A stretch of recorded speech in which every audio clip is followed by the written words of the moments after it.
বন্ধুরা, তোমরা এসে গেছো? তাহলে আজকের গল্পটা শুনেই যাও। আজকের গল্প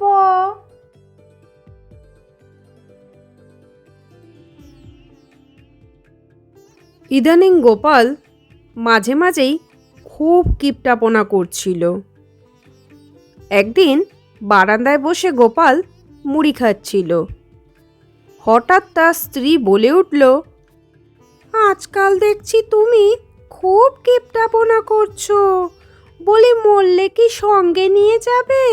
ঘর বাড়ি টাকা পয়সা সবই তো পড়ে থাকবে। বয়স তো বাড়ছে নাকি? আজ বাদে কালও পড়ে যেতে হবে।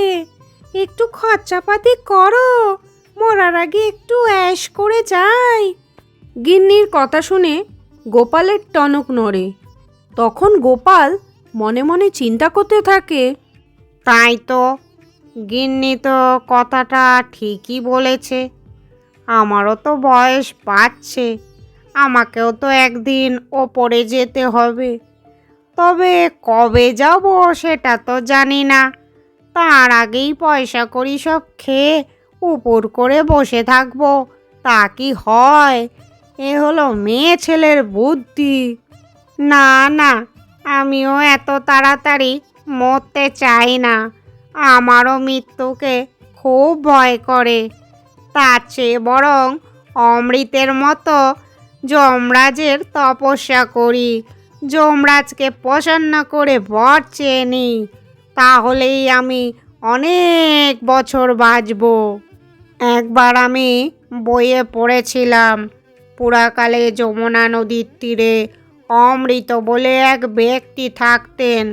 তিনি মৃত্যুকে অত্যন্ত ভয় পেতেন, ঠিক আমার মতো। মৃত্যুর দেবতাকে প্রসন্ন করতে প্রতিদিন ভক্তি ভরে যমরাজের পুজো করতেন। তিনি ভেবেছিলেন এইভাবেই মৃত্যুকে ঠেকিয়ে রাখা যাবে। তার ভক্তিতে খুশি হয়ে একদিন অমৃতকে দর্শন দিলেন যমরাজ। তিনি অমৃতকে বললেন, আমি তোমার উপাসনার উদ্দেশ্য জানি, কিন্তু মৃত্যুকে ঠেকিয়ে রাখা সম্ভব নয়। যার জন্ম হয়েছে তার মৃত্যু হবেই। কি যে আমি সব ভাবছি, ভালো লাগছে না। আমার বউটা হয়েছে একখানা, আমাকে মৃত্যু ভয় দেখিয়ে গেল। আমারও তো মরতে খুব ভয় লাগে। গোপালও অমৃতের মতো মৃত্যুকে ভয় পেতে থাকে। এইভাবে ক্রমে রাত হয়ে গেল। গোপাল ঘরে গিয়ে শুয়ে পড়ল। ধীরে ধীরে গোপাল গভীর ঘুমে তলিয়ে গেল। হঠাৎই তার ঘুমের মধ্যে যমরাজ আসলেন।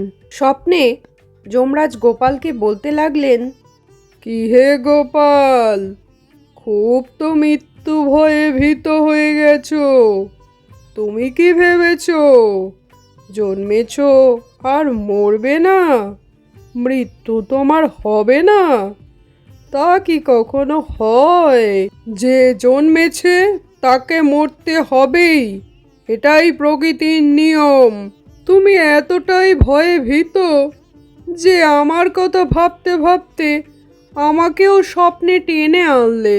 গোপাল তখন ঘুমের ঘোরে বিড়বিড় করে যমরাজকে বলতে লাগলো, হে যমরাজ, আপনার চরণে শতকোটি প্রণাম। আপনি আমাকে দয়া করুন। আমি আরও অনেক বছর বাঁচতে চাই। আমি একটু আনন্দ উপভোগ করতে চাই। আমি প্রতিদিন আপনার নাম জপ করব। আপনি আমাকে অমৃতের মতো চিঠি পাঠাবেন, তাহলেই আমি বুঝতে পারবো আমার মৃত্যুর সময় হয়েছে। অমৃতের গল্পের মতো যমরাজ গোপালকে তথাস্তু বলে সেইখান থেকে বিদায় নিলেন। গোপালের ঘুম ভাঙতেই গোপালের সমস্ত কিছু মনে পড়ে গেল। যমরাজ কি কি বলেছেন, গোপাল কি কি বলেছে, সব কিছু। ঘুম থেকে উঠেই গোপাল জমিতে গেল হাঁটাহাঁটি করতে। এইভাবেই বেশ কয়েক বছর কেটে গেল। গোপাল ভাবতে লাগলো, যাক, এখনও তাহলে জমের চিঠি আসতে অনেক দেরি, তাহলে আরও কত বছর আনন্দ করে নেওয়া যাক। এইভাবে গোপাল ভাড়ামি করে লোককে হাসিয়ে জীবনযাপন করতে থাকে। এদিকে আস্তে আস্তে তার চুলও অমৃতের মতো পাকতে শুরু করলো, কিন্তু গোপালের সেদিকে কোনো ভ্রুক্ষেপ নেই। হঠাৎ একদিন সে লক্ষ্য করল, আরে, তার চুলে তো পাক ধরেছে। এই ছিল গোপালকে পাঠানো যমরাজের প্রথম চিঠি।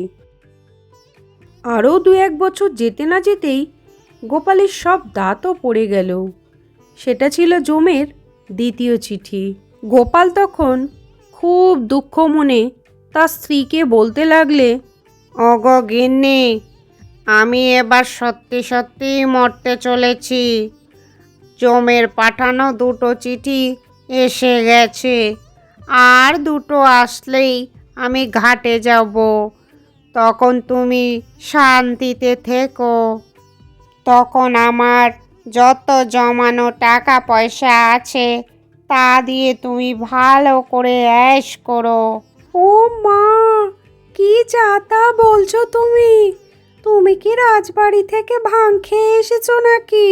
জমের চিঠি, মৃত্যু, ऐश, কি যা তা বলছো তুমি?